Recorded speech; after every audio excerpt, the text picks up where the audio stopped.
నమస్తే, welcome to YR TV. నేను మీ పవన్. గత కొన్ని రోజులుగా మనం తెలంగాణ రాష్ట్రంలో పరిణామాలు చూస్తూనే ఉన్నాం. అయితే గత ప్రభుత్వంలో నిరుద్యోగ సమస్య వల్లనే ప్రభుత్వం కూలిపోయిందని చెప్పేసి చాలా వరకు నిరుద్యోగులు కావచ్చు, స్టూడెంట్స్ ఏదైతే ఈ గ్రూప్స్కి కానీ లేకపోతే డిఎస్సి ప్రిపేర్ అయ్యే వాళ్ళు చాలా వరకు దీన్ని ప్రత్యేకంగా తీసుకొని కొత్త ప్రభుత్వం తీసుకురావడం జరిగింది. అదేవిధంగా ప్రజలు కూడా ఒకవైపు అదే నమ్మారు, మా పిల్లలకు ఉద్యోగాలు రాలేవు, ఇంకో ప్రభుత్వం మారితే తప్ప మాకు ఉద్యోగాలు రావని చెప్పేసి వాళ్ళు ప్రత్యేకంగా ఈ ఎలక్షన్ని కాస్త ప్రత్యేకంగా తీసుకొని ముందుకెళ్ళి కాంగ్రెస్ ప్రభుత్వం తీసుకురావడం జరిగింది. కాంగ్రెస్ ప్రభుత్వం తీసుకొచ్చిన తర్వాత మనం గత కొన్ని రోజులుగా కొన్ని ఆందోళనలు చూస్తూనే ఉన్నాం.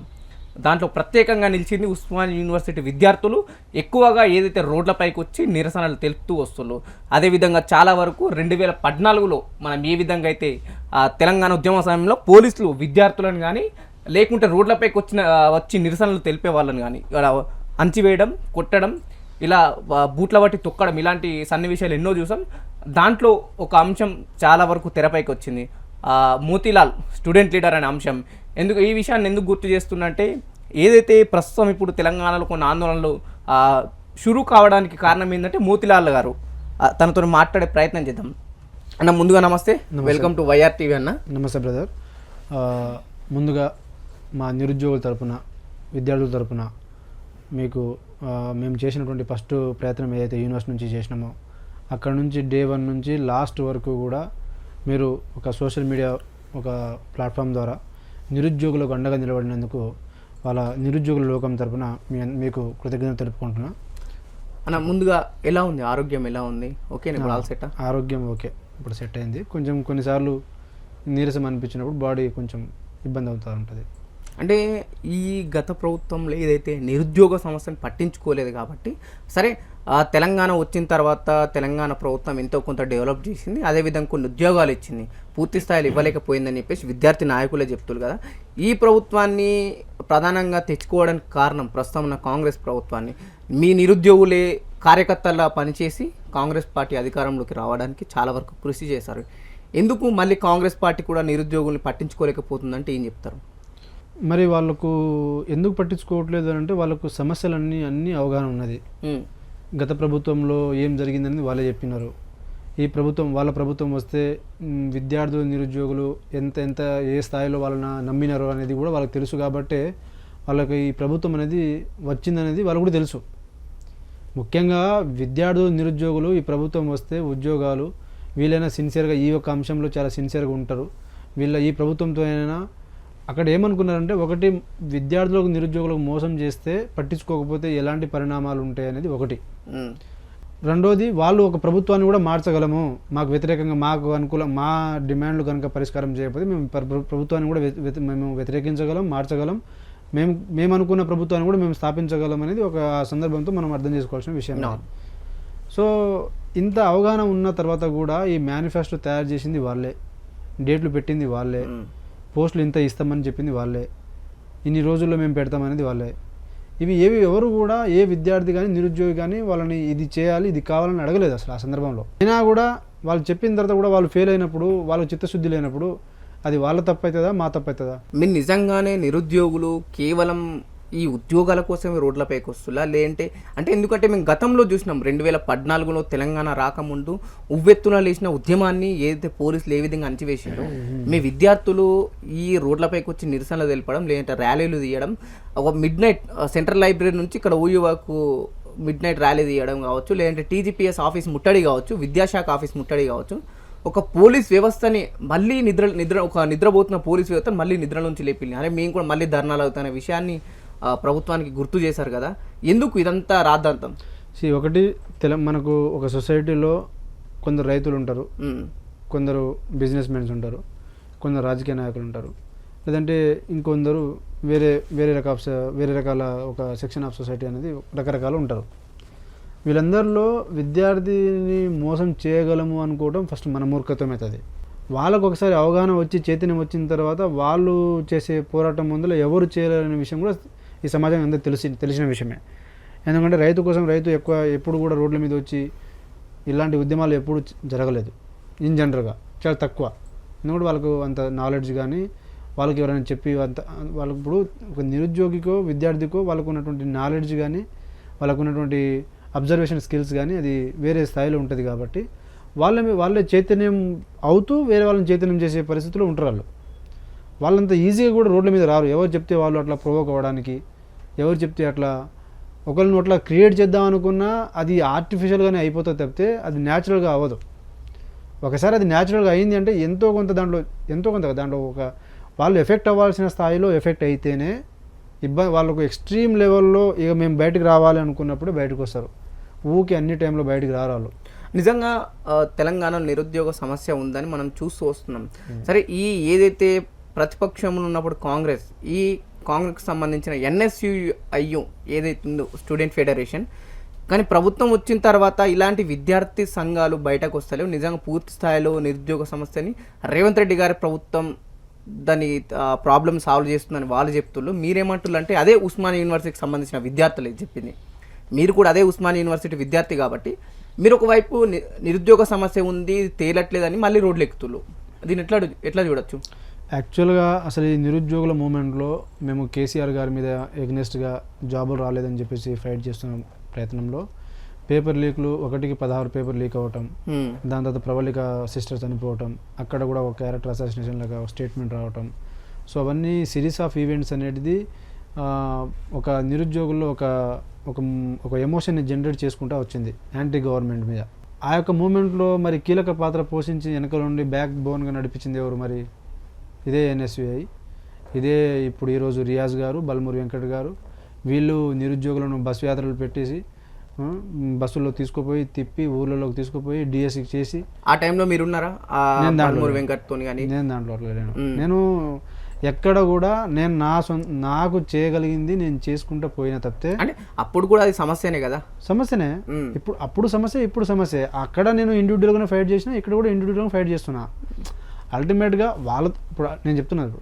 సో ఆ మూమెంట్ని, ఆ యొక్క పెయిన్ని వాళ్ళు ఆ రోజు కాంగ్రెస్ పార్టీ యూజ్ చేసుకుంది కాబట్టి వాళ్ళు పవర్లో ఎక్కడో ఎలక్షన్స్ కంటే ముందర 3 నెలల కంటే ముందర ఉన్నటువంటి పార్టీ కాంగ్రెస్ పార్టీ గ్రాఫ్ ఎక్కడ, ఎలక్షన్ అయ్యే దగ్గరకు వచ్చేసరికి వాళ్ళ యొక్క గ్రాఫ్ ఎక్కడ వచ్చింది. ఈరోజు ప్రభుత్వం స్థాపించి వాళ్ళే అనుకోలేదు ఫస్ట్. అలా అన్నప్పుడు అసలు వాళ్ళ పార్టీకి దిక్కుముక్కు లేని స్థాయిలో ఒక నిరుద్యోగులు వెన్నుముకై నిలబడి వాళ్ళ కోసం నిలబడినప్పుడు ఆ రోజు కాంగ్రెస్ పార్టీ మమ్మల్ని వాడుకోలేదా? నిరుద్యోగుల ఎమోషన్ వాడుకోలేదా? వాడుకున్నదిగా. మరి వాళ్ళకి ఆయన టాక్టిక్స్ తెలుసు. ఇదే వాట్సాప్ గ్రూపుల్లో వాళ్ళే క్రియేట్ చేయించి వాళ్ళే మనము వాళ్ళు చేయని ప్రయత్నాలు లేవు. అప్పుడు వాళ్ళు సోషల్ మీడియాని ఎట్లా వాడటం, ఎన్ని వాట్సాప్ గ్రూపులు తయారు చేయడం. కాంగ్రెస్ వాళ్ళు, అవును, కాంగ్రెస్ పార్టీకి అన్ని రకాలు చేసింది కాబట్టి ఇప్పుడు కూడా వీళ్ళు ఏమనుకుంటున్నారంటే ఇది వాస్తవంగా వాళ్ళు కూడా తెలుసు ఇది న్యాచురల్ మూమెంట్ అని. ఇప్పుడు జియో నెంబర్ 46 వెనకాల ఎవరున్నారు? వాళ్ళు కూడా ఒక 8 నెలలు వెయిట్ చేసి బయటకు వచ్చినారుగా. డిఎస్సి అభ్యర్థులు ఎప్పుడైనా వచ్చినారా?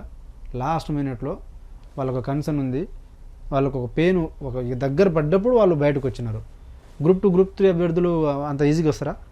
అశోక్ నగర్లో నెలకు 10,000 ఖర్చు చేసుకుంటూ ఊకే ధర్నాలు చేయడానికి వచ్చినారా, లేదంటే వాళ్ళు చదువుకోవడానికి వచ్చిన అనుకుంటున్నారా? ఒక అశోక్ నగర్లో గ్రూప్ 2 అభ్యర్థి చదవాలంటే ఫీజు ఒక్కటే కాదు, వీళ్ళు కోచింగ్ ఇన్స్టిట్యూట్ల మీద కూడా రాంగ్గా మాట్లాడుతున్నారు. దాంతోపాటు లైబ్రరీకి 30,000, రోజుకి 2,000 అంటే వాడు 10 నెలలు ఉంటే 20,000 ఆడవుతుంది. ఆ పైసలు ఇటు హాస్టల్ పైసా నెలకు ఇక్కడ ఒక 50,000, లైబ్రరీకి ఒక 30,000, కోచింగ్ ఫీజులకు 20,000, బుక్కులకు 15,000. రాగానే ఒకటే ఇన్స్టిట్యూట్ ఒకటే ఉండదండి. సో అట్లా వాళ్ళు ఆ యొక్క మూమెంట్లో కాంగ్రెస్ పార్టీ విద్యార్థుల నిరుద్యోగులను ఏ స్థాయిలో వాడుకోవాలో ఆ స్థాయిలో వాడుకుంది కాబట్టి వాళ్ళు ఈరోజు గవర్నమెంట్లోకి వచ్చినారు. అంటే పార్టీ పరంగా విద్యార్థులకు, పార్టీలకు, అంటే ఇప్పుడు మీరు ఏదైతే NSUI గురించి అనుకున్నారో ఇవన్నీ ఎందుకు చెప్పినా అంటే అది ఇది NSUI అంటే ఎవరు?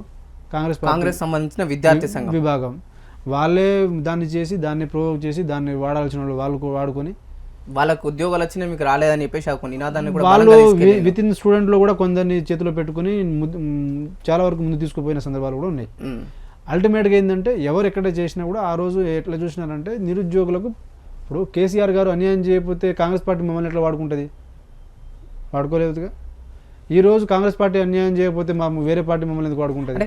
నిజంగా బీఆర్ఎస్ ప్రభుత్వం ఉన్నప్పుడు అసలు జాబ్సే లేవంటారా? నిరుద్యోగాల్ని ఒక్కరిని కూడా ఆదుకోలేదంటారా? చాలా వరకు అంటే కొత్తగా ఏర్పడ్డ రాష్ట్రం ఉమ్మడి ఆంధ్రప్రదేశ్ లో, నా క్వశ్చన్ ఉమ్మడి ఆంధ్రప్రదేశ్ నుంచి విభజించిన తెలంగాణ రాష్ట్రంలో 10 ఏళ్ళుగా బీఆర్ఎస్ పార్టీ డెవలప్మెంటే లేదంటారా ఉద్యోగాలలో? లేదు, అట్లా అట్లా మనం ఆ స్టేట్మెంట్ ఇవ్వడానికి కుదరదు. అది 100%గా ఎవరు ఒప్పుకున్నా ఒప్పుకోకున్నా ఈ 70 సంవత్సరాలు, నాట్ నౌ, ఈ 70 సంవత్సరాల నుంచి మనం చూస్తే ఏ పార్టీ ఉమ్మడి ప్రభుత్వం ఉన్నప్పుడు అటు కాంగ్రెస్ కావచ్చు, టీడీపీ కావచ్చు, సపరేట్ రాష్ట్రం అయిన తర్వాత బీజేపీ, మనకు ఇప్పుడు ఈరోజు కాంగ్రెస్ కావచ్చు, టీఆర్ఎస్ పార్టీ కావచ్చు, ఈ 4 పార్టీలు, ఈ 4 ప్రభుత్వాలు చూసినప్పుడు కూడా ఆ రోజు ఉమ్మడి ప్రభుత్వంలో కూడా తెలంగాణ ప్రాంతానికి న్యాయం జరగలేదు, ఎవరు చేయలేదు, డెవలప్మెంటే చేయలేదు. తెలంగాణ వచ్చిన తర్వాత ఇప్పుడు ఈరోజు కాంగ్రెస్ పార్టీ చేస్తున్నాయి కూడా, ఏవి కూడా చేస్తున్నాయి, నిజంగా చేసిందనే ఫీలింగ్ కూడా క్రియేట్ చేయలేకపోయింది. ఈ 3 పార్టీలతో కంపేర్ చేసినప్పుడు టీఆర్ఎస్ పార్టీ ఖచ్చితంగా డెవలప్మెంట్ చేయాల్సిన స్థాయిలో చేసింది, పని చేయాల్సిన స్థాయిలో చేసింది. దాంట్లో ఒప్పుకొని దానికి ఇప్పుడు నేనేమంటున్నా అంటే, టీఆర్ఎస్ పార్టీ పైసలు తిన్నది, టీఆర్ఎస్ పార్టీ కమిషన్ తీసుకుంది, కాంగ్రెస్ పార్టీ చేస్తుంది. మరి కాంగ్రెస్ పార్టీ ఈరోజు ఇదే మీద చేస్తుంది, మూసీ రివర్ మీద చేస్తుంది. మూసీ రివర్ డెవలప్మెంట్ చేయడం వల్ల ఎంతమందికి వ్యవసాయానికి నీళ్ళు ఉపయోగపడుతుందండి? పోనీ మూసీ రివర్ డెవలప్మెంట్ చేయడం ఇంపార్టెంటా, తెలంగాణలో నిరుద్యోగ సమస్యలు ఇచ్చేయడం ఇంపార్టెంటా? సో కాంగ్రెస్ పార్టీకి ఉన్నటువంటి బాధ్యత అనేది కేవలం నిరుద్యోగుల సమస్యను తీర్చడానికే వాళ్ళకు చాలా 99% వాళ్ళకు బాధ్యత ఉంది. ఏంది అంటే డెవలప్మెంటు, ఆల్రెడీ కరెంట్ వచ్చింది, ఆల్రెడీ రోడ్ వచ్చింది, ఆల్రెడీ నీకు నీళ్ళు వచ్చినాయి రైతులకు, ఆల్రెడీ డ్యాములు కట్టేసినారు, ఉన్న వాటిని సరిగా చేసుకొని ఒక సిమెంటింగ్ చేపించుకుంటే అయిపోతుంది. ఇక్కడ వీళ్ళ మెయిన్ ప్రధాన పాత్ర ఇది ఫ్రీ బస్సుల కోసమో, ఎలక్ట్రిసిటీ కోసమో, ఇది కర్ణాటక కాదు, తెలంగాణ. సో వీళ్ళ గురించి రైతు రుణమాఫీ అనేది ఒకటి బాగా ఫ్యాక్టర్ ఉన్నది. దానికంటే మించింది మనం అర్థం చేసుకోవాల్సింది ఏంటంటే, స్ట్రెస్గా చెప్పి ఈ 5 సంవత్సరాల్లో వీళ్ళకు ఉన్నటువంటి బాధ్యత ఒకటే, వీళ్ళు చేయాల్సింది ఒకటే. ఒకవేళ ఇది చేస్తే వాళ్ళు ఇంకో 10 సంవత్సరాలు వాళ్ళు ఉంటారు. ఇది ఫెయిల్ అయితే మాత్రం వాళ్ళు ఫెయిల్ అయినట్టే. ఎందుకంటే ఇప్పుడు టీఆర్ఎస్ ప్రభుత్వం ఇచ్చిన దానికంటే వీళ్ళు ఏం టైంకి అయితే మేము ఇవ్వట్లేదుగా. శాలరీలు కావచ్చు, లేదంటే ఇటు రైతు రుణమాఫీ కావచ్చు, రైతు బంధు కావచ్చు. ఇక్కడేం వాళ్ళు చేసిన దానికంటే వీళ్ళేం పెద్ద చేసింది ఏం లేదుగా. నిజంగా అంటే ఒకప్పుడు సో చేయలేదు. కరెక్టే మీరు అన్నది వాస్తవమే. ఆ యొక్క కంటెక్స్ట్లో ఇప్పుడు ఈరోజు కాంగ్రెస్ ప్రభుత్వం రైతు రుణమాఫీ చేసి మేము చేసినామని చెప్పేసి చెప్పుకునే సంబరాలు చెప్పుకునేంత గర్వపడేంత కొత్త పని ఏం కాదు ఇది. సరే మీరు నా మాట వినండి ఒకసారి. మీరు సరే కాంగ్రెస్ పార్టీని ప్రస్తుతం ఇంతగా విమర్శిస్తున్నారు, ఒకప్పుడు ఇదే 8 నెలల క్రితం భుజాలు ఎత్తుకొని ప్రభుత్వం చేంజ్ చేయాలని చెప్పేసి మీరే కొట్లాడిల్లు. ప్రభుత్వం మారిన తర్వాత మళ్ళీ మీరే విమర్శిస్తున్నారు. ఎందుకు కాంగ్రెస్ మీద ఎంత పర్సనల్ గ్రజ్జా మీ పైన రేవంత్ రెడ్డి గారు చేసిన వ్యాఖ్యలకు? లేదు అట్లా కాదు. రేవంత్ రెడ్డి గారి మీద నాకేం కోపం ఉంటది అంటే ఆ మోతీలాల్ అసలు గ్రూప్స్ ఆస్పిరెంటే కాదు, గ్రూప్స్ కే ప్రిపేర్ కాలేరని చెప్పేసి బహిరంగ స్టేట్మెంట్ ఇచ్చిన రేవంత్ రెడ్డి గారు ఆ టైంలో వాళ్ళు ఒక మాట అన్నారు. నేను కూడా ఢిల్లీలో ఏం మాట మాట్లాడేసిన. ఏదైనా ఒకసారి ఒక విషయం గురించి ఒకసారి మాట్లాడితే అది దానికి ఇప్పుడు కానీ రేవంత్ రెడ్డి తెలంగాణ రాష్ట్ర సీఎం కాబట్టి తన స్టేట్మెంట్ కొన్ని లక్షల మందికి చేరింది. అది దానికి ఇచ్చిన ఏదైతే మీ గురించి ఇచ్చిన రిప్లై, మీ స్టేట్మెంట్ ఎంత మందికి చేరింది అనుకుంటారు? మీరు ఏమంటున్నట్టే లిమిట్ మాట్లాడితే బాగుంటుంది మీరు అంటారు, కానీ మీరు ఇచ్చిన స్టేట్మెంట్ అయితే లిమిట్ చేరాలి కదా. చెప్పేది వినే ఫస్ట్. సో లిమిట్ కాదు కానీ మ్యాటర్ అంటే విషయం ఏంటంటే, అక్కడ ఆ రోజు వాళ్ళు రియాక్ట్ అయినారు, నేను రియాక్ట్ అయినా. నేనుతో పాటు ఇప్పుడు అక్కడ నేను మోతిలాల్ అనేది కాదు, నిరుద్యోగులందరినీ కించపరిచినారు, నిరుద్యోగులందరూ రోడ్ల మీద వచ్చినారు, మాట్లాడినారు. అది చేరాల్సిన స్థాయిలో చేరిపోయింది, అది అయిపోయింది. అది అట్లా అనటం ఆయన తప్పు 100%గా. ఒక స్థాయిలో ఉండి అట్లా నిరుద్యోగులను కించపరిచేలాగా మాట్లాడడం అది కరెక్ట్ కాదు. కానీ నిజంగా రేవంత్ రెడ్డి గారు అన్న క్వశ్చన్ ఉంది కదా, ఒక అశోక్ సార్ అన్నారు ఏదైతే కోచింగ్ సెంటర్ నడిపించుకునే వాళ్ళు ఇదంతా చేస్తారు, లేదంటే ధర్నాలు రాస్తా రోకులు చేసామన్న తలక మాసిన వాళ్ళు దద్దమల మోతీలాల్ అసలు గ్రూప్స్కే ప్రిపేర్ గానన్న ఈ విషయాన్ని అంటే మీ ముగ్గురు తీసుకోవచ్చా, లేదంటే పూర్తిగా ఎవరైతే విద్యార్థులు ఉన్నారో గ్రూప్స్ కానీ డిఎస్సి ప్రిపేర్ అయ్యే వాళ్ళు అందరికీ వర్తిస్తా అంటారా? ఏమని ఇప్పుడు మీకు ఏదైతే మిమ్మల్ని రేవంత్ రెడ్డి అది అందరికి వర్తించింది కాబట్టి ఆ రోజు అంత పెద్ద ఎత్తున బయటకు వచ్చినారు, మాట్లాడాల్సిన స్టేట్మెంట్ ఇచ్చినారు, కోపం చూపించాల్సిన స్థాయిలో చూపించినారు కదా. అది ఒక్క పర్సన్ అయితే మోతీలాల్ కోసం అందరు జెండాలు మోయడానికి వాళ్ళని కార్యకర్తలు కాదు బ్రదర్. వాళ్ళు చదువుకునేటోళ్ళు, విద్యార్థులు. వాళ్ళ తరపున మాట్లాడిన వాళ్ళకు జెన్యున్గా అనిపిస్తే రెస్పెక్ట్ ఇస్తారు, లేదంటే లైట్ తీసుకుంటారు. వాళ్ళేమో అన్ని టైంలో నీ వెనకాల వచ్చి జై మోతీలాల్ అని చెప్పే బ్యాచ్లు కావాలి. చదువుకునేటోళ్ళు చదువుకుంటారు, వాళ్ళు ఉద్యోగాల కోసం వచ్చినారు, వాళ్ళకు మెచ్యూరిటీ ఉంటుంది, ఓ పరిణితి ఉంటుంది. ఒక క్యారెక్టర్ ఉంటుంది. అది ఉంది కాబట్టి వాళ్ళు కష్టపడి సాధించుకోవాలి, మాకు ఒక సమాజంలో గుర్తింపు ఉండాలి, ఒక సమాజంలో ఒక హుందాతనంగా బతకాలనుకునేటోళ్ళు వచ్చి ప్రిపేర్ అవుతారు. వాళ్ళందరూ వచ్చి ఊరికేం టైంపాస్ గేమ్ రారు. వీళ్ళలాగా చిల్లర రాజకీయాలు చేసుకుంటూ చిల్లర మాటలు మాట్లాడుకుంటూ వాళ్ళ క్యారెక్టర్ అసాసినేషన్ చేసేలాగా మాట్లాడుకుంటూ, లేదంటే వాళ్ళని ముదిరిపోయిన బెండకాయలను తలమాసినలు అని చెప్పేసి వీళ్ళకి వచ్చిన మాటలు వాళ్ళకు అంత ఈజీగా రావు. వాళ్ళు పని చేసుకోవడానికి వచ్చినారు, వీళ్ళు రాజకీయం చేయడానికి వచ్చినారు. రాజకీయం చేయడానికి వచ్చినప్పుడు వీళ్ళకి ఎక్కడ ఉంటుందంటే ఒక పని చేసినప్పుడు దాంట్లో ఇంత పని చేస్తే నాకు ఎంత మిగులుతుంది అనేది మాత్రమే ఆలోచిస్తారు. కానీ అర్థమైందా? వీళ్ళేం ఆలోచిస్తారు, ఈ పని చేస్తే ఈ బుక్ చదివితే నాకు ఎన్ని బిట్స్ చేయగలుగుతాయని వీళ్ళు ఆలోచిస్తారు. వాళ్ళకు చాలా ఫరక్ ఉంది. ఏంటేనా మీ ఫ్యామిలీ బ్యాక్గ్రౌండ్ ఏంటి, ఎక్కడి నుంచి వచ్చారు ఏంటి అసలు? నా ఫ్యామిలీ బ్యాక్గ్రౌండ్ ఇప్పుడు నేను కూడా మిడిల్ క్లాస్ ఫ్యామిలీ. సో నాకు ప్రాపర్ ఎక్కడన్నా? నాది సూర్యాపేట. సో సూర్యాపేట జిల్లా నాది, పెన్పాడు మండలం, గాజుల మల్కాపురం పక్కన చిన్నగారకుంట తండం అది. సో అంటే నా లైఫ్లో ఎక్కువ టీచర్ల పాత్ర ఎక్కువ కీలకమైనటువంటి పాత్ర ఉంది. నా స్కూలింగ్ నాకు బాగా వాల్యూస్, ఈరోజు అంతో కొంత వాల్యూస్తో ఉన్నా అంటే నేను ఇప్పుడు ఇప్పటి వరకు కూడా నమ్మేటోళ్ళు నమ్ముతారు. మనం తప్పు చేసినామా లేదా అని ప్రతి సందర్భంలో నేను అన్ని ప్రూవ్ చేసుకోవాల్సిన అవసరం నాకు లేదు. సో ఒకసారి ఒక స్థాయిలో పేరు వచ్చినప్పుడు, ఒకరు సాక్రిఫైస్ వచ్చినప్పుడు వాళ్ళ మీద పడుతూనే ఉంటాయి. అల్టిమేట్గా నేనేమంటా అంటే నేను కాన్వెంట్ స్కూల్లో చదువుకున్నా. So my convent school taught me మాకు moral values in my life. So my teachers played a crucial role. వాళ్ళు నన్ను వాళ్ళు కాన్స్టాంట్గా ఏం తీసుకున్నామంటే, ఒకటి మా విలేజ్లోనే 25-26 మంది జాబ్ చేసే వాళ్ళు ఉన్నారు. ఓన్లీ మీ తండాలోనే. మాది ఒక తిప్పి కొడితే 100 ఇల్లులు కూడా ఉండవు మావి, కానీ 25-26 మంది ఉద్యోగస్తులు ఉన్నారు. సో వాళ్ళ యొక్క ప్రభావం నా మీద ఉండే, ప్రిపేర్ కావాలి, మన సొసైటీలో మనం కూడా జాబ్ చేయాలి అనేది ఒకటి. దానికంటే మించింది నేను స్కూలింగ్. దాని తర్వాత నేను స్కూలింగ్లో పోయినప్పుడు అక్కడ మాకు అప్పటికే అంటే నేను 2004-2005లో నేను స్కూల్లో పోయినప్పుడు మాకు టీచర్లు ఎన్ఆర్ఐస్ ఉండేది. మాకు వాళ్ళ పిల్లలు ఎన్ఆర్ఐస్ అమెరికా, ఆస్ట్రేలియా పోయేది. వాళ్ళు చెప్పేటోళ్ళు. పెద్ద నిర్మల టీచర్ అని మా ఫస్ట్ టీచర్. సో మా అరుణ టీచర్ అని చెప్పేసి. సో మా యొక్క టీచర్లు వాళ్ళందరూ అమెరికా, ఆస్ట్రేలియా, ఇప్పుడు మా శ్రీవా సిస్టర్ కానీ వాళ్ళు మొత్తం చదివేటోళ్ళకు నాకు బాగా పుషప్ చేసేటోళ్ళు. నాకు బుక్స్లు కొనిపించేటోళ్ళు, బట్టలు కొనిపించేటోళ్ళు. ఇక నేను ఏ టైంలో చదువుతా అంటే ఆ టైంలో కూర్చోబెట్టి నాకు ఆ ఫ్లెక్సిబిలిటీ ఇచ్చేటోళ్ళు. సో వాళ్ళు నన్ను ఒక కొడుకులా చూసుకున్నారు మా స్కూలింగ్ మొత్తం. అండ్ ఎందుకు చూసుకున్నారంటే, మోతీలాల్ అనేటోడు ఏమైనా ఉపయోగపడితే వాడి వల్ల నలుగురికి ఏమైనా ఉపయోగపడతాడు. ఎవరైనా నేను ఢిల్లీ పోయినప్పుడు కూడా నాకు ఫ్రీ కోచింగ్ ఎందుకు ఇచ్చినారంటే, దాంట్లో దే సీన్ మీ ఏదో పాజిటివ్ చూసినారు, అనిపించి ఉంటుంది. నిజంగా ఢిల్లీలో పోయి నువ్వు ఫ్రీగా కోచింగ్ ఎవడని ఇస్తాడా? అంటే మేము ఇన్నాంటి కొన్ని ఏంటంటే, నిజంగా మీరు యూపీఎస్కి ప్రిపేర్ అయినని చెప్పేసినారు. ఎందుకు అన్న ఈ యూపీఎస్సీ అంటే మళ్ళీ అటు సైడ్ వెళ్ళి అది ఆపేసి ఓయూలో ఇటు గ్రూప్స్కి ప్రిపేర్ అయ్యి అది ఆపేసి ధర్నాలు రాస్తారు ఎందుకన్నా? నిజంగా ఒక రాజకీయ స్వలాభం కోసం ఏమైనా ట్రై చేస్తున్నా?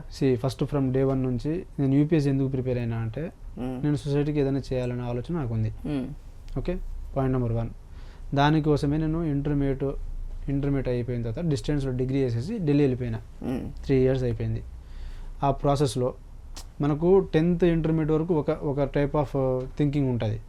డిగ్రీ దాటిన తర్వాత ఇంకో టైప్ ఆఫ్ మనకు అంటే అది it was too early for me. నేనే డబ్బులు అరేంజ్ చేయాలి, నాకు చాలా స్ట్రెస్ అయిపోయింది. నేనే డబ్బులు అరేంజ్ చేయాలి, నేనే భూమి అమ్మాలి, నేనే వెళ్ళాలి, నేనే చదవాలి. నాకు ఎవరు హెల్ప్ఫుల్గా లేదు ఆ టైంకి. అప్పుడు ఇంటర్మీడియట్ ఆ స్థాయిలో నాకేముంటుంది, నేను ఢిల్లీ పోవటం ఏంటి, అక్కడ ఉండడం ఏంటి, నాకు ఎవడు ఉన్నాడు, పైసలు ఉండదు, టైం ఉంటే పైసలు ఉండదు. ఇప్పుడు అది ఇక్కడంటే మేనేజ్ చేయొచ్చు. సో అక్కడ నాకు బాగా బర్డెన్ అయిపోయింది, ఓవర్ స్ట్రెస్ అయిపోయింది. సో ఇటు సైడ్ మా ఫాదర్ కూడా 2014 ఎండింగ్లో డిసెంబర్లో చనిపోయినారు. So it was almost 2015. So అక్కడ నాకు కొంత ఫ్యామిలీ రెస్పాన్సిబిలిటీ ఉండేది. సో అక్కడ కొంచెం డిస్టర్బెన్స్. సో ఇప్పుడు నా లైఫ్లో నా ఫ్యాక్టర్స్ నాకు చాలా ఉంటాయండి. నేను యూపీఎస్సీ ప్రిపేర్ అవ్వాలనుకున్నాడు ప్రతి ఒడు యూపీఎస్సీ క్లియర్ చేసుకుని రాలేరు. సో దాని తర్వాత నేను ఇటు వచ్చిన తర్వాత గ్రూప్స్కి ప్రిపరేషన్ అంటే గ్రూప్స్కి మాకు అప్పుడు పడ్డప్పుడల్లా రాస్తుండే కానీ నేను నా ఫోకస్ అంతా యూపీఎస్సీ ఉండే బాగా. సో అప్పుడు ఉన్నటువంటి ప్యాటర్న్ ఎట్లా ఉండే అంటే బాగా బట్టి పట్టేది ఉండేది. నేను స్టార్ట్ చేసినప్పుడు 2012, 2015, 2016 ఆ టైంలో మెల్లమెల్లగా ఏమవుతూ ఉంటుంటే అంటే యూపీఎస్సీలో ప్రిలిమ్స్ ప్యాటర్న్ ఎట్లయితే ఉంటుందో సబ్జెక్టుగా మన స్టేట్ ఎగ్జామ్స్ కూడా అట్లే ఉంటుండే. ఆ కేటగిరీలో అట్లాంటి క్వశ్చన్స్ ఫ్రేమింగ్స్ కూడా అట్లా జరుగుతుండే. సో అది నాకు కొంచెం యాప్టిట్యూడ్ అనిపించింది. ఓకే, గ్రూప్ 2 కానీ గ్రూప్ 1 కానీ మనం ఈ రెండింటిని మనం ట్యాకిల్ చేయొచ్చు అని చెప్పేసి ఎందుకు మనం ట్రై చేయొద్దు, మనకి ఇంత నోటిఫికేషన్స్ మళ్ళీ ప్రభుత్వం మారుతుందని చెప్పేసి, ప్రభుత్వం ఎట్లాగో మారలేదు, ప్రభుత్వం మారితే మళ్ళీ మనకు అందరికి ఉద్యోగాలు వస్తాయని చెప్పేసి నాకు కూడా ఒక హోప్ ఉండే, ఒక ఆశ ఉండే. సో అన్నిటికంటే మించింది నేను యూనివర్సిటీకి వచ్చిన తర్వాత ఒక సైడ్ చదవటము, దాంతోపాటు నా యొక్క ఏదైతే క్వశ్చనింగ్ నేను స్కూల్లో ఉన్నప్పుడు ఏదైతే క్వశ్చన్ చేసినో ఆ రోజు నన్ను క్రిస్టియన్స్కి నమ్మమన్నారు. నేను కాన్వెంట్ స్కూల్లో ఉంటే నువ్వు హల్లెలూయాకు ప్రే చేయాలంటే నువ్వు you cannot decide what religion should I preach అని చెప్పేసి. So I done meditation in there. Religion ప్రభావం కూడా మీద పడిందంటారు. రిలీజన్ అంటే నేను ఎవరిని ఏ దేవుని మొక్కాలనేది నువ్వు డిసైడ్ చేయడానికి కాదు. నువ్వు నన్ను చూసుకున్నంత మాత్రాన, నువ్వు నాకు సపోర్ట్ చేసినంత మాత్రాన మీరు ఎట్లా చెప్తే నేను అట్లా వినను సిస్టర్ అని చెప్పేసి వాళ్ళతో గొడవపడి నేను నాకున్నటువంటి ఈ హిందూ రిలీజియన్స్ ఏదైతే ఉందో నేను వాటిని ప్రీచ్ చేసుకుంటూ సపరేట్గా ఉండే. అక్కడ చిన్న చిన్న విషయాలు ఏమైతే చిన్న చిన్న క్వశ్చనింగ్ చేసి ఏదైతే భయపడకుండా నిజాయితీగా మనం ఏదైనా మాట్లాడాలనుకున్నది నేచర్ ఏదైతే ఉందో అదే నేచర్ నేను యూనివర్సిటీలో చేసిన. నేనేం సంఘం పెట్టుకోలేదు, నేనేం పార్టీతో తిరగలేదు, పార్టీ వెనకాల లీడర్ సపోర్ట్ తీసుకొని నేను యాక్టివిటీ చేయలేదు. నాకు చేతనైన దాంట్లో నేను క్వశ్చన్ చేసుకుంటూ మాట్లాడుకుంటూ వెళ్ళిపోతూ ఉన్నా ఒకటి. సో ఆ ప్రాసెస్లోనే నేను ఇప్పుడుదా చేసుకుంటూ అంటే నిలబడాలి, మనం మాట్లాడాలి, క్వశ్చన్ చేయాలి, అది ఉంది. అట్ ద సేమ్ టైం నేను స్టడీస్ ఏం పక్కన పెట్టలేదు. ఇప్పుడు ఇంకోటి చెప్తా, ఇప్పుడు మనం ఒకటి అనుకుంటాం, ఒకటి ఇంకోటి అవుతుంది, ఇంకో అవకాశం వస్తుంది మనకు. మనం ఇది దీంట్లో ఉండి మనం సక్సెస్ అవుతాం అనుకుంటాం, అంటే మనం బాగా క్లిక్ అవుతాం అనుకుంటాం. ఇంకో దాంట్లో మనకు ఆ అవకాశం వస్తుంది, మాట్లాడే నేచర్ వస్తుంది, ఆ వాయిస్ ఉంది, మనం క్వశ్చన్ చేసే గుణం ఉంది. సో మనకు ఆ క్రెడిబిలిటీ అనేది మనకు దీంట్లో మనకు మంచిగా చేసుకుంటూ పోతా ఉన్నప్పుడు నమ్మకం, ఒక ట్రస్ట్లో అల్టిమేట్గా నేను సొసైటీకి మనం ఏదో ఒక ఫామ్లో ఏదైనా చేయాలన్న ఆలోచన ఉండబట్టే కదా. సో అది దాన్ని ఎందుకు నేను పికప్ చేయొద్దు, దాన్ని ఎందుకు నేను కంటిన్యూ చేయొద్దు. అంటే ఒక మార్మూలు గిరిజన బిడ్డ, తాండాలో నుంచి వచ్చిన ఒక బిడ్డ ఇంత పై స్థాయిలో ఎదుగుతారని ఈ రోజైనా మీ వాసులు కానీ ఊహించారా? అంటే ఇంత ఎత్తుకి ఎదిగి అదే విధంగా అంతే ఎత్తులో విమర్శలు తీసుకుంటుండు, ఈ విమర్శలన్నీ ఫ్యామిలీస్ మీద నేను 6th క్లాస్లో డిసైడ్ అయినా. నేను 6th క్లాస్లోనే డిసైడ్ అయినా. అంటే లైక్ సమ్వేర్ ఐ షుడ్, ఎందుకంటే ఐ వాజ్ కొంచెం spiritual type of person. So I believe in nature. And నాకెక్కడో నేను ఎప్పుడు కూడా అంటే నేను సమయం సందర్భం వచ్చినప్పుడు వేల మందిని, అంటే నేను స్కూలింగ్లో నాకు చాలా ఇది ఉండే. నేను ఎప్పుడు కూడా మనం ప్రయత్నం చేయటంలో, అంటే నేను నేను ఇండియన్ హిస్టరీ నేను నేర్చుకున్నది కూడా, గాంధీయన్ మూమెంట్లో బాగా నేను చదివి అర్థం చేసుకుంది కూడా, if you are truthful your truth will bring nook and corner ఉన్నటువంటి మూలలో ఉన్న కూడా నీ దగ్గర కూర్చోబెట్టగలుగుతుంది. అది that is what I experimented in university. నేను నిజాయితీగా ఉన్న రోజులు, నిజాయితీగా ఉన్నంత వరకు నేను ధైర్యంగా ఉంటా. నేను కూర్చున్న చోట 1 రోజు 2 రోజులు 3 రోజులు 4 రోజులు మన యొక్క వర్క్ని బట్టి, ఎఫిషియన్సీ బట్టి, మన యొక్క స్టాండ్ని బట్టి రావాల్సిన సపోర్ట్ అనేది ఆటోమేటిక్గా వస్తుంది. దానికి ఎప్పుడన్నా అంటే అప్పటికున్న వ్యక్తిగత జీవితం, ప్రస్తుతం ఉన్న వ్యక్తిగత జీవితం, ఎందుకంటే ఇప్పుడు ఒక ఫేమ్ వచ్చింది. సో నేనేమంటున్నా సార్, నేను ఒకటే చెప్తాను చూడండి, శత్రువు అయినా సరే మన వెనకాల వచ్చి నిలబడతారు సపోర్ట్గా.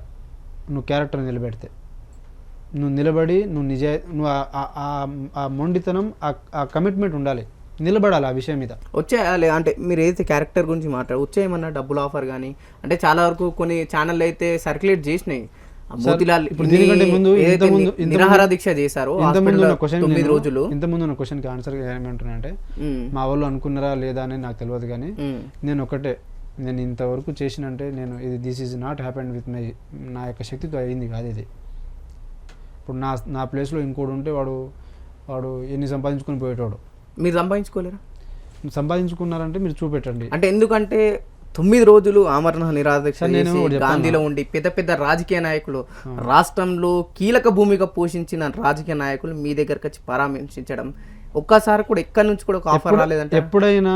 ఎప్పుడైనా రాజకీయ నాయకులు ఎప్పుడు వస్తారు చెప్పనా?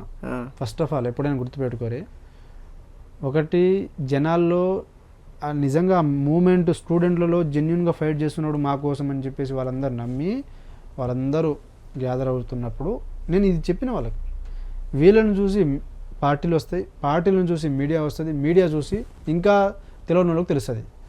ఎందుకు తెలుస్తుంది? ఇవన్నీ ఎందుకు చేయాలి? మన సమస్య అనేది ఎప్పుడు గవర్నమెంట్ మీద కాదు ఒత్తిడి, మన సమస్య అనేది మారుమూల ప్రాంతానికి పోయినప్పుడు అప్పుడు ప్రభుత్వం మీద ఇంటెలిజెన్స్ పోతుంది. సో అంటే నేనేమంటున్నా అంటే అల్టిమేట్గా మా యొక్క సమస్య మేము ఎందుకు స్టార్ట్ చేసినాము, ఈరోజు కూడా రేపైనా ఒకటే ఉంటుంది. మా యొక్క సమస్య అనేది ప్రభుత్వం సీరియస్గా పట్టించుకోవాలి, న్యాయం చేయాలి, చేయాల్సిన బాధ్యత ప్రభుత్వం మీద ఉంది. ఒత్తిడి చేసే ప్రయత్నం ఇంకో 4 సంవత్సరాలు జరుగుతూనే ఉంటాయి, దాంట్లో ఆపేది ఏం లేదు. అయితే మీరు ఇప్పుడు ఈ ప్రాసెస్లో ఏమన్నారంటే పైసలు తీసుకోలేదా అంటే నేను తీసుకోలేదని చెప్తా, నువ్వు నమ్మవుగా, నమ్మేటోడు నమ్ముతాడు, నమ్మనోడు నమ్మనోడు. సరే మీరు తీసుకోలేదని మేము నమ్ముతున్నాం, కానీ అట్లీస్ట్ ఒక ఆఫర్ అని వచ్చిందా ఏ పార్టీ నుంచి అని లేకపోతే ఏ సంస్థ నుంచి అన్న? ఒకటి చెప్పాను సార్, మీద వరకు వచ్చినాయా? లేదు. నేను అసలు ఈ ఊసే రాలేదా డబ్బుల విషయం? లేదు. నేను జాబ్ ఆఫర్ కానీ లేకపోతే ఇంత పెద్ద ఉద్యమాన్ని ఉద్రికంగా పనిచేసిన రాష్ట్రంలో చాలా మంది కదిలించిళ్ళు, మీడియాని కదిలించిళ్ళు, అటు బీజేపీ కావచ్చు లేదంటే ప్రధాన పార్టీల విద్యార్థి సంఘాలు అయితే మీ వెనక నడవడం జరిగింది. నేను ఆఫర్ కోసము ఫస్ట్ ఆఫ్ ఆల్ నేను చెప్తుంది ఏంటంటే నేను ఇంతవరకు లేస్తుందని నేనే అనుకోలేదు, ఇంత వస్తుందని నేను అనుకోలేదు. నేను ఎప్పుడు కూడా ఇంతకుముందు ఎలా అయితే నా ప్రయత్నం పేపర్ లీక్ అయినప్పుడు ఇదే యూనివర్సిటీ వేదిక మీదగా ఒక్కడనే 45 డిగ్రీల టెంపరేచర్లో ఒక్కడనే కూర్చున్న సందర్భాలు 3-4 సందర్భాలు ఉన్నాయి. ఎవరైనా అడుగు, నా వీడియోలు నా యూట్యూబ్లోనే ఉన్నాయి, కానీ చెప్తా. సో అలా ప్రయత్నం చేసినప్పుడే ఇది కూడా జరిగింది తప్పితే ఒకటి. ఇంకోటి నేను డబ్బుల గురించో ఫేమ్ గురించో ఇంకోటి గురించో ఎక్స్పెక్ట్ చేసి ఉంటే 9వ రోజు వరకు నేను తీసుకుపోనుగా. 5వ రోజు 6వ రోజు హరీష్ రావు గారు, ఈటెల రాజేంద్రన్న గారు వచ్చినప్పుడు అప్పుడే కదా ఆపేయాల్సింది. నేను 9వ రోజు వరకు ఎందుకున్నా అంటే ఆ ప్రాసెస్లో నాకు వాళ్ళందరూ వచ్చి సపోర్ట్ చేయడం వేరు, వచ్చి నన్ను మూటలు తీసుకో పైసలు తీసుకో నేను విరమించని చెప్తారా? చెప్పరు కదా, ఎవరు చెప్పరు కదా. నేను అలాంటి ఆలోచన వాళ్ళకు అర్థమైంది, వాళ్ళకు కూడా తెలుసు మోతీలాల్ అంటే పైసలకు బెండ్ అవుతాడా అవ్వడా అనేది వాళ్ళకి తెలుసు, కాబట్టి వాళ్ళు నాకు అలాంటి ఆఫర్ కానీ అలాంటి ఇండికేషన్స్ కానీ నా దగ్గర వరకు రాలేదు.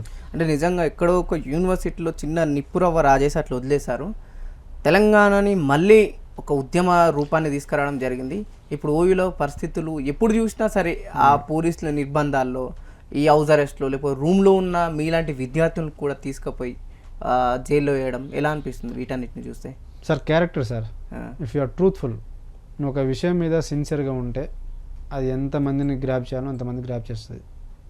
ఆ శక్తి అది కేవలం దానికే ఉంది, అంతకుమించి నువ్వు డబ్బులు పెట్టినా ఆర్టిఫిషియల్గా నడిపించినా నువ్వు స్టంట్లు చేసినా అవి కావు. ఉన్నాయి రాజకీయంగా ఏమైనా ఆశలు మరి? రాజకీయాల్లోకి నాకు I want to be A voice of student, I want to be voice of ఒక పీపుల్. నాకు ఇప్పుడు భగవంతుడు నాకు ఒక వాయిస్ ఇచ్చినప్పుడు it should be used in a proper way. ఈ నాకు more than MLA MP MPTC ZPTC ఈ పొలిటికల్ ప్రాసెస్ అనే దానికంటే నాకు ఆ ప్యాషన్ ఉంది, అట్లీస్ట్ ఒక ఆశ. అరే ఇంత చేస్తున్నాం, నేను విద్యార్థిగా ఉన్నప్పుడు విద్యార్థుల కోసం న్యాయం చేయగలుగుతారు, రాజకీయాలకు ప్రజలకు కూడా న్యాయం చేయగలుగుతారు. గుర్తుపెట్టుకోరి, my concern is education and health. Education and health ఒక సగటు మానవుడికి, సగటు మనిషికి 100లో 90% ఈ రెండు కనుక ఫ్రీ అందగలిగితే any party should do this is what they have to do. ఒకటి. రెండోది, ఇప్పుడు సార్ ఇప్పుడు ఇది ఎట్లా ఉంటుంది అంటే ఇది చేస్తారా ఇది చేయరా అనేది, ఇప్పుడు మాకు చేయాలని ఉంటే ఫస్ట్ డేనే మేము ఎందుకు ధర్నాలు చేస్తాం? మేము డైరెక్ట్ మేము పార్టీలోనే వెళ్ళిపోతాంగా. మేము పోరాటం చేసినప్పుడు, ప్రభుత్వాన్ని మార్చినప్పుడు, ప్రభుత్వం మార్చిన తర్వాత ఇంకో ప్రభుత్వాన్ని తీసుకొచ్చినప్పుడు, అప్పుడు కూడా న్యాయం జరగకపోతే మరి ఎట్లా న్యాయం జరుగుతుందని ఒక ఆలోచన వస్తుందిగా. ఆ ఆలోచన నుంచి ఏదైనా పుట్టవచ్చు. ఇట్స్ ఆల్ డిపెండ్స్ ఆన్ ఈ ప్రభుత్వాలు పనిచేసే విధానాన్ని బట్టి. ఇప్పుడు నెసెసిటీ లేనప్పుడు నువ్వు నెసెసిటీ క్రియేట్ చేయలేవు. సో ఈరోజు నేను చెప్తున్నా కదా, అంటే నువ్వు ఏది కూడా క్రియేట్ చేయలేవు. ఆ యొక్క సిచ్యువేషన్ అనేది నీకు అది నువ్వు ఏది కూడా మనం చెప్పలేం, దానికి చెప్పలేం. ఇప్పుడు దేశం మొత్తంలోనే ఈరోజు అన్ఎంప్లాయ్మెంట్ ఇష్యూ ఉంది, అది పక్కన పెట్టు పోనీ. కానీ అక్కడ నరేంద్ర మోడీ గారు ఇది చేస్తామని చెప్పేసి ఒకటే స్టేట్మెంట్ మీద రావట్లేదుగా. ఈరోజు నరేంద్ర మోడీ గారు ఏమంటున్నారు? డెవలప్మెంట్ బేసిస్ మీద ఎలక్షన్లో గెలిచినారు. కానీ కాంగ్రెస్ పార్టీ ఇక్కడ అట్లా కాదుగా. ఎగ్జాంపుల్ ప్రధానంగా నిరుద్యోగులే తెలంగాణలో నిరుద్యోగ అంశం అనేది చాలా చాలా అంటే చాలా డిఫరెంట్. ఇది ఈ విషయం కూడా పైకి వస్తే ఏదైతే కాంగ్రెస్ ప్రభుత్వం వచ్చిన వెంటనే జాబ్ క్యాలెండర్, నేను డబ్బులు తీసుకోవడానికో ఒకరు ఇస్తే తీసుకోవడానికో, ఒకరు ఇచ్చిన తర్వాత నేను వాళ్ళు చెప్పింది ఆట ఆడడానికో నేను ఇది చేసిన మనిషిని కాదు, చేసే టైప్ కూడా కాదు. నేను నాకు లేకపోతే లేదు, నాకు ఇది కావాలి, నాకు ఇంత అవసరం ఉందని అడుక్కుంటా, చెప్తా. అంతేగాని ఒకటి అడ్డం పెట్టుకొని ఇంకోటి ఆట ఆడాల్సిన అవసరం నాకు లేదు. అది నేను చేయను. అది చేసి ఉంటే నేను ఏమంటున్నా అంటే అట్లాంటి పర్సన్ అయి ఉంటే నేను ఇక్కడ దాకా ఇన్ని చేసుకుంటూ రాను నేనేమంటున్నా అంటే సరే ఇవన్నీ పక్కన పెడదాం, నాకు చదువు లేదు, నాకు చదువు రాదు, నాకు జాబులు రాలేదు, నేను భూమి అమ్మలేదు, 2012 నుంచి చదవలేదు, నేను కేవలం ఇప్పుడు నేను కేవలం రాజకీయాలే మీ యొక్క దృష్టిలో మీరు ఏదైతే అంటున్నారో ఎందుకు చేయొద్దు, నేను ఎందుకు మాట్లాడొద్దు, దేనికి మాట్లాడొద్దు? ఇదే యూనివర్సిటీ నుంచి విద్యార్థి నాయకులు నీ పార్టీ కోసం నిలబడి మొత్తం బయటకు పోయినప్పుడు ఎక్కడ పోయింది నీకు సోయి? ఇదే యూనివర్సిటీ నీకు తెలంగాణ మొత్తం సాధించి తెచ్చిపెట్టిన తెలంగాణ వచ్చిందే ఈ యూనివర్సిటీ నుంచి కదా, ఎందుకు చేయొద్దు? కాకతీయ యూనివర్సిటీ చేయలేదా? ఇంకో యూనివర్సిటీ చేయలేదా? విద్యార్థులు చేయలేదా? విద్యార్థి నాయకులు చేయలేదా? ఈరోజు బల్మూరు వెంకట ఎవరు? విద్యార్థి నాయకుడు. ఈరోజు మానవతరాయన ఎవరు? ఎవరు ఆయన? నిరుద్యోగ నాయకుడు. ఎక్కడి నుంచి వచ్చినారు? ఈరోజు సోకాళ్ళు ఎవరైతే లీడర్లు ఉన్నారో యూనివర్సిటీ నుంచి వాళ్ళందరూ ఎక్కడి నుంచి వచ్చినారండి? వాళ్ళు దేనికోసం వచ్చినారు? సార్ ఫైనల్ ఎజెండా అవుతుంది, నేనైతే రాజకీయం చేయాలి. ఎజెండా ఉండడం వేరు, క్వశ్చన్ చేయొద్దని చెప్పడానికి నన్ను క్వశ్చన్ చేయడానికి చేయొద్దు అంటే నేనేమంటున్నా అంటే వ్యవసాయం చేసేటోడు వ్యవసాయమే చేస్తాడు, వ్యవసాయమే చేయాలన్నా చెప్పండి? వ్యవసాయమే చేయాలన్నా రూల్ ఏం లేదుగా. పెద్ద రైతు అయినప్పుడు మరి ఈరోజు శామ్యాలన్నా ఉన్నారు, 60-70 ఎకరాలు 25 ఎకరాల వ్యవసాయం చేసినప్పుడు ఈరోజు 60 సంవత్సరాల్లో ఆయనకు రాజకీయ అవకాశం వచ్చింది, మంచోడు కాబట్టి గెలిపించినారు ఎగ్జాంపుల్ అనుకుందాం. పని చేయకపోతే మళ్ళీ పీకి పక్కన పెడతారు. సో నేనేమంటున్నా అంటే ఫస్ట్ నువ్వు నిలబడతావు అనేది ఎక్కడ? నువ్వు నిలబడిన తర్వాత అసలు నేను ఒకటి ఫైనల్గా ఏం చెప్తున్నా అంటే ఇవన్నీ కాదు, మీరు చేయాల్సింది రాజకీయాలు. 2,75,000 ఉన్నాయి పోస్టులు, ముఖ్యమంత్రి నుంచి వార్డు నెంబర్ వరకు 2,75,000 పోస్టులు ఉన్నాయి. నీకు ఈ పోస్టులు పెంచుతారో తెలియదు కానీ దీనికి ఉన్నాయి, రాజకీయంగా ఉన్నాయి. అందరూ ఇప్పుడు రేపు విద్యార్థులు నిరుద్యోగులు మొత్తం రేపు రాబోయే ఎలక్షన్స్లో మొత్తం వాళ్ళే నిలబడతారు. ఈరోజు ఇంతకుముందు ఉన్నటువంటి ఇండిపెండెంట్ క్యాండిడేట్ల లిస్ట్ ఎంత, ఈరోజు మొన్న ఎలక్షన్లో ఎంతమంది నిలబడ్డారు అనుకుంటున్నారు? ప్రభుత్వం మీద వ్యతిరేకత కాదా? చదువుకునేటోడు పక్కన పెట్టేసి ఎందుకు ఇండిపెండెంట్గా ఎందుకు ఎమ్మెల్యేగా నామినేషన్ వేసినారు? బర్రెలక నుంచి మొదలు పెడితే అటు ఎంతోమంది నిరుద్యోగులు ఎందుకు వేసినారు నామినేషన్లు? వేల నామినేషన్ ఎందుకు వేసినారు? ఈ పొలిటికల్ ప్రాసెస్ అనేది వాళ్ళ యొక్క డ్రీమ్స్ని యాస్పిరేషన్స్ని ఫెయిల్ చేసుకుంటూ వస్తున్నాయి కాబట్టిగా నేనేమంటున్నా అంటే మనము ఇవన్నీ ప్రాసెస్ బ్రదర్. మనం ఒకటే అల్టిమేట్గా మనకున్న వాయిస్ని మనం ఎట్లా యూజ్ చేస్తున్నాం అనేది ఇంపార్టెంట్. ఇప్పుడు మీరు ఉన్నారు, ఇప్పుడు ఈ స్టూడియో పెట్టుకుని ఉన్నారు, ఎందుకున్నారు? మీరు ఒక లీడరే, మీరు ఒక రాజకీయమే, ఇది రాజకీయమే, లీడరే, స్థాయిని బట్టి ఉంటుంది. మీకు ఆ సోషల్ కన్సర్న్ ఉన్న ప్రతి ఒక్కరు లీడరే. వాళ్ళ యొక్క పరిమితులను బట్టి, వాళ్ళ యొక్క ప్యాషన్ని బట్టి, వాళ్ళ యొక్క డేర్ని బట్టి అది ఏ స్థాయిలో ఉండాలనేది డిసైడ్ అవుతూ ఉంటుంది. కూర్చొని ఛాయ్ తాగితే నలుగురు తెలంగాణలో ఏం జరుగుతుందని ఆలోచన చేసే ప్రతి ఓడు కూడా నాయకుడే. లేకపోతే పని పాట కాదు కదా, వేరే వాళ్ళ ఫ్యామిలీ గురించో పైసల గురించో మాట్లాడుకోవచ్చుగా. అరే కేసీఆర్ ఏంది ఇట్లా చేసిండు, రేవంత్ రెడ్డి ఇంది ఇట్లా చేసిండు, రేవంత్ రెడ్డి ఇంది ఇట్లా నిరుద్యోగులందరూ మోసం చేసిండు, ఏంది పిల్లలంతా ఇంతమంది బయటకు వచ్చినారు? ఎందుకంటే సొసైటీకి ఒక మ్యాన్ అనేటోడు ఒక చైన్ ఆఫ్ ఎమోషన్స్లో అట్లా బందీ అయి ఉన్నటువంటి ఒక జంతువు. ఓకే అన్న, కాంగ్రెస్ ప్రభుత్వాన్ని మళ్ళీ అధికారం తీసుకురావడానికి కీలక పాత్ర పోషించిన వాళ్ళు విద్యార్థులే. కానీ విద్యార్థుల డిమాండ్లు రేవంత్ రెడ్డి పట్టించుకోలేడు. ఎందుకంటే డిఎస్సి పోస్ట్ పోన్ చేయాలని చెప్పేసి ఒకవైపు, మరోవైపు గ్రూప్ 2 పోస్టులు పెంచాలి, పోస్ట్ పోన్ చేయాలని మరోవైపు. కానీ ఈ రెండు సమస్యలను పట్టించుకోకుండా కేవలం తన పని తనే చేసుకుంటే అవి రెండే కావు ప్రధానంగా అట్లా ఇట్లా అని కాదు, కానీ అన్ని సమస్యలు ప్రధానమైనవే. ఇప్పుడు గత 10 సంవత్సరాల్లో జరగనటువంటి విషయాలని అన్యాయం జరిగినప్పుడు ఈ ప్రభుత్వంలో న్యాయం జరుగుతుందని చెప్పి వాళ్ళు ప్రయత్నాలు చేసినారు, తిరిగినారు, మాట్లాడినారు, కొట్లాడినారు. మరి జీవో నెంబర్ 46 అభ్యర్థులు అసలు మూవ్మెంట్ స్టార్ట్ చేసింది వాళ్ళు తెలుసా? మరి వాళ్ళు ప్రధానమైన సమస్య కాదు అది. అన్యాయం జరిగింది కాబట్టిగా వాళ్ళు ఊరుకు పోయి తండకు పోయి గ్రామం పోయి ప్రచారం చేసి బస్సు యాత్రలు చేసి వాళ్ళు చేసిన పోరాటం గ్రూప్ 2 వాళ్ళు చేయలేదు, గ్రూప్ 1 వాళ్ళు చేయలేదు, డిఎస్సి వాళ్ళు చేయలేదు. వాళ్ళు చేసిన డిఎస్సి అప్పుడు జరిగింది, మెగా డిఎస్సి చెప్తున్నా. వాళ్ళు అంత ఇనిషియేటివ్ తీసుకున్నారు. మరి వాళ్ళకి న్యాయం జరిగింది ఈరోజు? ఇంకోటి అసలు వాళ్ళు కూడా జీవో నెంబర్ 29 ఎస్సీ ఎస్టీ బీసీలకు వ్యతిరేకం. ఇది ప్రజాపాలన అవుతుందా? మరి 100లో 90% ఎస్సీ ఎస్టీ బీసీలు ఉంటారు.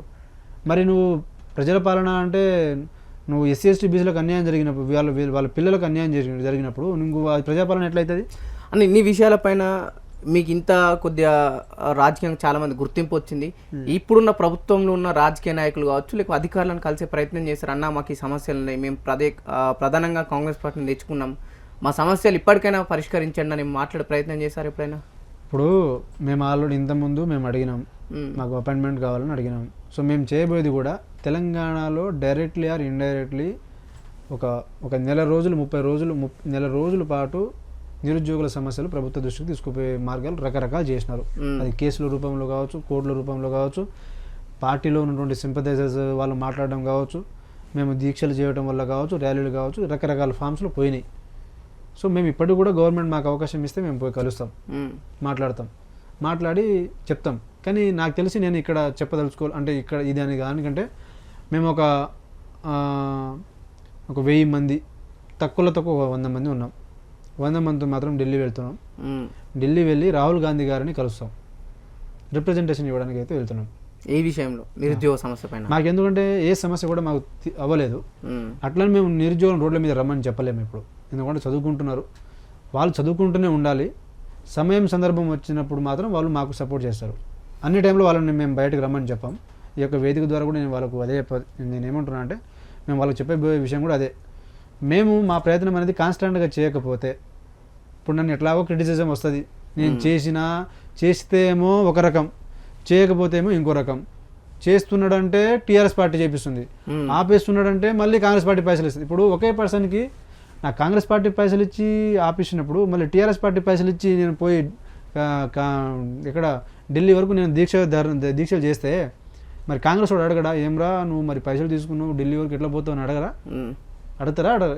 నాకు కాంగ్రెస్ పార్టీ పైసలు ఎందుకు ఇస్తుంది? దీక్ష విరమించడానికి, ఇంకా రాబోయే రోజుల్లో ఎలాంటి యాంటీ గవర్నమెంట్ చేయకపోవడానికి పైసలు ఇస్తుంది. అవును, అంతేగా.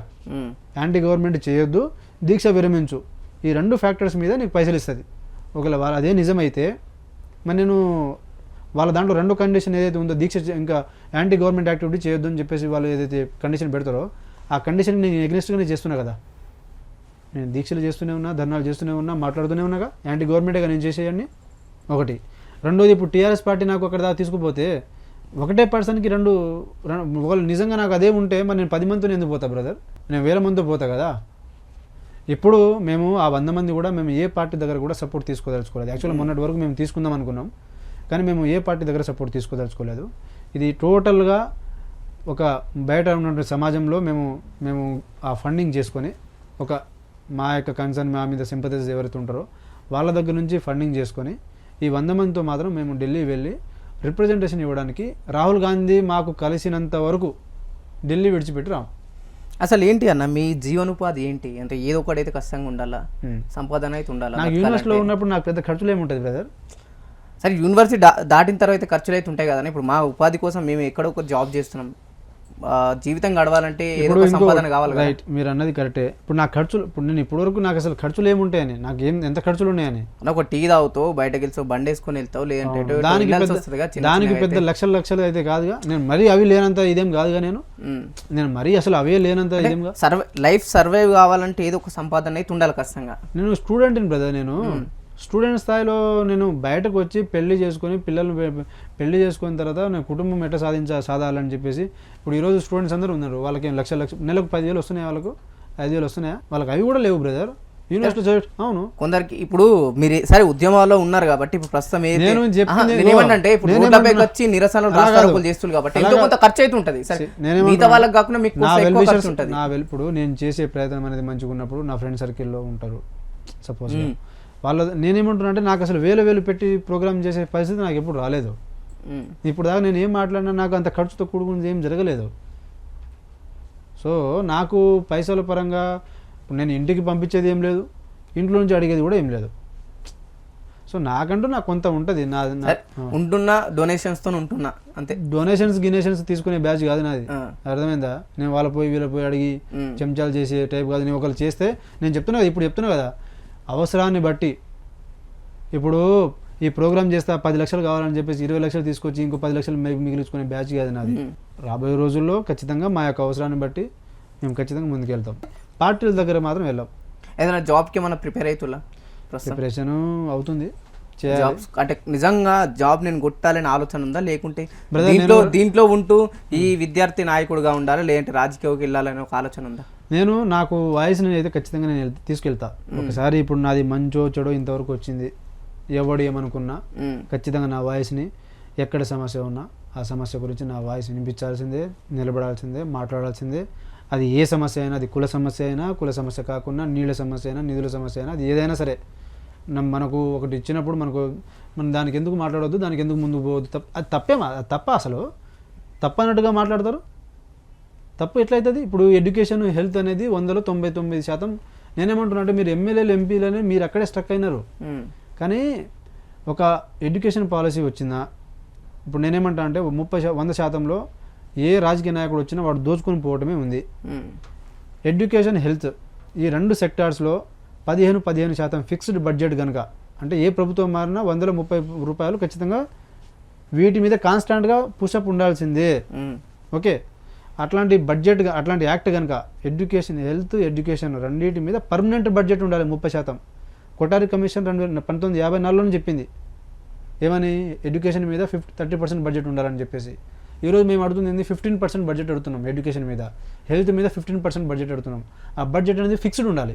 ఈరోజు బడ్జెట్ ఎంత? 7%, 7.5, 7.9, 7.5 బడ్జెట్ ఉంది, % ఉంది. అదే 15% బడ్జెట్ ఉంటే ఎన్ని స్కూల్స్ కట్టవు, ఎంత ఇన్ఫ్రాస్ట్రక్చర్ డెవలప్ చేయవు, ఎలాంటి టెక్నికల్ ఎడ్యుకేషన్ తీసుకురావు, ఎలాంటి ఎక్స్పెరిమెంట్ జరగదు, ఎలాంటి రీసెర్చ్ జరగదు, ఎలాంటి నోబెల్ ప్రైజులు వచ్చేంత పరిస్థితులు ఎందుకు ఉండదు మనకు హెల్త్ పరంగా? నీకు ఒక సగటు మనిషి, రైతు హత్యలు కూడా ఎక్కడ జరుగుతాయంటే, రైతు ఇన్వెస్ట్మెంట్ చేసి పెట్టుబడి పెట్టి అప్పులు చేసి చచ్చిపోడు. రైతు అనేటోడు, రైతు ఆ యొక్క ఇన్వెస్ట్మెంట్ అంటే అంత ఆదాయం వస్తుంది, ఈ పంట పండితే, ఈ క్రాప్ అయితే ఒక 5 లక్షలు 10 లక్షలు వస్తుందని ఒక ఇమాజిన్ చేసి దాని మీద నమ్మి ఇన్వెస్ట్మెంట్ చేసి, సో అట్లా వ్యవసాయం చేసుకుంటూ పోతున్నప్పుడు వాళ్ళు ఎందుకు చచ్చిపోతారంటే, ముఖ్యంగా నేను వ్యవసాయం చేస్తున్నా, నాకు దిగుబడి వస్తుంది, ఇంత పైసలు వస్తుంది, సో ఇంత పైసలు వస్తే అది ఒక భరోసా ఉంచుకొని అప్పు చేస్తాడు. దేని మీద? నా పిల్లల్ని చదివించుకోవడం కోసము, పిల్లల చదువులకు, ఆరోగ్యానికి, ఈ రెండింటిని, ఈ వ్యవసాయాన్ని నమ్ముకొని అప్పులు తీసుకొస్తాడు. ఒకటేసారి ఆ క్రాప్ ఫెయిల్ అయినప్పుడు ఈ అప్పులు పెరుగుతూ ఉంటాయి. పెరిగే కొద్దీ వాటిని రిటర్న్ చేసే పరిస్థితిలో ఉన్నాడు. ఆడపిల్లలను పెళ్లి చేయడానికో, లేదంటే ఏదైనా చిన్నపాటి బిజినెస్ చేయడానికో, పిల్లల చదువులకు, ఇప్పుడు అమెరికా హాస్టల్లో పంపించాలంటే 20 లక్షలు, 10 లక్షలు, 15 లక్షలు అవుతుంది, అప్పు చేస్తాడు. ఆ సందర్భంలోనే చచ్చిపోతాడు తప్పితే వ్యవసాయం మీద పెట్టుబడి పెట్టి ఎవడు చచ్చిపోడు. ఎందుకంటే ఒక ఎకరానికి 20,000 మ్యాక్సిమం పెట్టుబడి, 5 ఎకరాలు చేస్తే ₹1,00,000 కూడా కావాలి. ₹1,00,000 కోసం చచ్చిపోతాడు ఎవడైనా, ఏ రైతైనా. సో అల్టిమేట్గా ఈ 2 విషయాలని ప్రభుత్వం ఖచ్చితంగా దీంతో పాటు స్కిల్ డెవలప్మెంట్ అనేది ఖచ్చితంగా జరగాలి.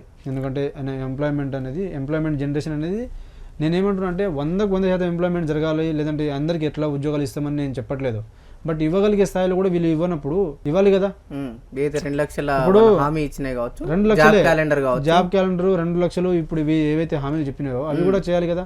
ఇంకోటి నేనేమంటున్నా అంటే, ప్రతి సంవత్సరం నీకు వేకెన్సీస్ వస్తూ ఉన్నప్పుడు ఉన్న వేకెన్సీస్ అది ఎంత ఉందో అంత యాక్యురేట్గా నువ్వు నువ్వు ఎట్లా ఎలక్షన్కి దృష్టిలో పెట్టుకొని ఫస్ట్ ఇయర్లో వేసి మళ్ళీ లాస్ట్ ఇయర్లో వేసి ఆ మధ్యలో ఎట్లా ఉంచడం. యూపీఎస్సీ మీద రాని మరి క్రిటిసిజం, మరి దీని మీద ఎందుకు వస్తుంది? స్టేట్ అంటే నిజంగా ఖాళీలు ఉన్నాయని ప్రభుత్వానికి తెలుస్తలేదా? నిజంగా ఖాళీలు ఉన్నాయి ప్రభుత్వానికి, మనకు మధ్యలో అధికారులు ఎవరు డేటా కంటే డబల్ డేటా వేకెన్సీస్ ఉన్నాయి గవర్నమెంట్లో. అంటే ఎందుకు ప్రభుత్వం వీటిని ఎందుకు పట్టించుకుంటారు? ఎందుకు పట్టించుకోదంటే, ఇప్పుడు వీళ్ళకి అందరికీ జీతాలు ఇవ్వాలి, ప్రమోషన్లు ఇవ్వాలి, వీళ్ళకి టీఏలు ఇవ్వాలి, డిఏలు ఇవ్వాలి, ఇళ్ళది ఇవ్వాలి. వీళ్ళ వల్ల వాళ్ళకు ఉపయోగం. 10 మంది 3 చేసే పనిని ఒకటితో చేపించుకుంటే వాడికి అక్కడ బెనిఫిటే కదా. అట్లా పని చేపించుకుంటుంది, ప్రెషర్ ఎక్కువ, అంటే వర్క్ లోడ్ పెడుతుంది, మాస్ రిక్రూట్మెంట్ మాత్రం తక్కువ ఉంటుంది. కానీ వాళ్ళకి ఇదే డబ్బు వాళ్ళకి వేరే మీద సంక్షేమ పథకాలు, మేము ఫ్రీగా కరెంట్ ఇచ్చినాం, ఫ్రీగా నీళ్లు ఇచ్చినాం, ఫ్రీగా నిధులు ఇచ్చినాం, ఫ్రీగా మేము ఇది చేసినాం అది చేసినాం అని చెప్పుకుంటే వాళ్ళకి రేపటి రోజున ఎలక్షన్స్ కోసం ఎలా ఉండబోతుంది మీ కార్యాచరణ ముందు? నేను ఇప్పుడు ఈ హెల్త్, ఎడ్యుకేషన్ ఇవన్నీ కొంతవరకు మనం పక్కన పెడితే, నా ఫోకస్ అంతా ఒకటి, నేనేమనుకున్నా అంటే, ఇప్పుడు నేను గవర్నమెంట్ మీద మాట్లాడకపోతే ఒక రకంగా అనుకుంటారు, పైసలు తీసుకున్నాడు కాబట్టి ఆపేసిండు. మాట్లాడితే టీఆర్ఎస్ పార్టీ ఉంది, బీజేపీ పార్టీ ఉంది, ఇంకో పార్టీ ఉందని చెప్పి చెప్తారు. ఈ రెండింటిని పక్కన పెట్టేసి, ఇప్పుడు వీళ్ళకు నిరుద్యోగులు ఇప్పుడు ఎట్లా ఉన్నారంటే, జాబ్ క్యాలెండర్ వచ్చింది కదా, సో దాని మీద మనం ఇప్పుడు వాళ్ళకు కాన్స్టాంట్గా బయట నుంచి ఒక ఫోర్స్ అనేది, వాళ్ళ కోసం నిలబడే ఒక ఫోర్స్ అనేది ఉండాలి. ఆ ఫోర్స్ అనేది నేను అవుతా, నా స్థాయిలో నేను అవుతా. అంటే నేనే దిక్కు అవుతాను నేను చెప్పను, నా స్థాయిలో నాకున్నటువంటి మేము వెళ్ళాల్సిన మార్గాల్లో. ఇప్పుడు నేను పోయి ముట్టడిలు చేస్తా అంటే అది కాదు. పిల్లలు చదువుకుంటున్నారు, చదువుకోవాలి, వాళ్ళని అన్ని టైంలో బయటకు రావద్దని చెప్తాం. వాళ్ళు చదువుకోవాలి. కాకపోతే మేము రాహుల్ గాంధీ గారి యొక్క దృష్టిలో తీసుకుపోవాలి, వాళ్ళతో మాట్లాడాలి, వాళ్ళని కలిసే ప్రయత్నం చేస్తాం. కలిసేంత వరకు మా సమస్య వాళ్ళకి చెప్పినంత వరకు, అక్కడి నుంచి సానుకూలంగా వచ్చినంత వరకు మేము ఎవరైతే మేము దేనికైనా సిద్ధం, మా కేసులైనా పర్లేదు, మాకు ఈ ప్రభుత్వం అన్యాయం చేసింది, మేము ఖచ్చితంగా మేము వస్తామన్నా అని చెప్పేసి మా వెనకాల 100 మంది వస్తే 100 మందిని మేము అన్న ఫైనల్గా రేవంత్ రెడ్డి ఫోన్ చేసి కానీ పిలిచి ఎందుకు మోతిలాలి అంతా గొడవలు అందేందుకు రా, ప్రభుత్వం లేదు ఒక ఉద్యోగం తీసుకో, లేదంటే ఇంత డబ్బులు ఇస్తా సైలెంట్గా ఉండు అంటే మోతిలాల్ రియాక్షన్ ఏంటిది? నిజంగా రేవంత్ రెడ్డి ఒక సీఎం పిలిస్తే రేవంత్ రెడ్డి పిలిచి నీ సమస్యలు పరిష్కారం చేస్తా అంటే దాని మీద పోతాడు తప్పితే నువ్వు జాబులు ఇస్తా, పైసలు ఇస్తా, పొజిషన్ ఇస్తా అని తీసుకొని చెప్తే వినేటోని కాదు నేను. అట్లాంటి వాటికి నేను లొంగేటోని కాదు. నేను ఎందుకంటున్నా అంటే బ్రదర్, ఇప్పుడు చరిత్రలో చాలా తక్కువ మందికి ఒక అవకాశం వస్తుంది. ఇప్పుడు నేను 30 సంవత్సరాలు నా వయసు, ఇంకో 30 సంవత్సరాలు పోతూనే కొద్ది కరువు పోతూనే ఉంటుంది, వయసు పోతుంది, అన్నీ పోతాయి, ఏవి రావు. నేను ఆ విషయంలో చాలా క్లియర్గా ఉన్నా. దానికి ఇది తీసుకున్నాడు, అది తీసుకున్నాడు, దానికి లొంగిండు, దీనికి లొంగిండు, ఇవన్నీ వాడు చూసేటోడు చూపులోనే తేడా ఉంటుంది. అమ్మాయి వీడు చెత్తగాడు, వీడు ఇంత పైసలు తీసుకున్నాడు, కకృతి పడ్డాడు, వీళ్ళ పిల్లల జీవితాలను ఉపయోగించుకొని వీడు బాగుపడ్డాడు, అలాంటి చూపు నాకు అవసరం లేదు. మీ యూనివర్సిటీలో కానీ విద్యార్థులు అట్లాంటి వాళ్ళు ఏమన్నా మీ చుట్టుపక్కల కనిపించి ఎవరన్నా? నేను చేయనప్పుడు వాళ్ళు ఎందుకు కనబడుతుంది అట్లా? నేను తప్పు చేయనప్పుడు అట్లాంటి చూపు ఎందుకు వస్తుంది నా మీద? మీ మీద కాదు, మీ చుట్టుపక్కల ఉన్న వాళ్ళు ఎవరైనా చేసిన వాళ్ళు ఉన్నారా? ఇగో నేను వేరే వాళ్ళ గురించి నాకు తెలియదు. నాది ఎంత, నేను వచ్చి యూనివర్సిటీకి 2 సంవత్సరాలు అయింది. యూనివర్సిటీలో నేను 2 సంవత్సరాల నుంచి నేనేంది ఇన్ని పరిచయాలు పెంచుకోవాలి, ఇంత నాయకులతో ఉండాలనేది నేను ఎప్పుడు చూడలేదు. నేను ఎంతసేపటికి నా పని నేను చేసుకున్నా, ఏదైనా ఇష్యూ ఉన్నప్పుడు మాట్లాడినా, ఇష్యూ లేనప్పుడు నా ఓపిక లేనప్పుడు సైలెంట్గా ఉన్నా. సందర్భాన్ని బట్టి ఆ విషయం మీద జెన్యున్గా నిలబడాలనుకుంటే దానికి ఎంతవరకైనా పోతాను నేను. థ్యాంక్ యూ అన్న, అడగగానే మా ఛానల్కి టైం ఇచ్చినందుకు, మీ విలువైన సమయాన్ని థ్యాంక్ యూ. మీరు ఇలాగే విద్యార్థుల పక్షాన పోరాడాలని చెప్పేసి మేము కూడా మా వైఆర్ టీవీ తరఫు నుంచి మేము కోరుకుంటున్నామని. Thank you brother, thank you very much. Once again మీకు కూడా ధన్యవాదాలు.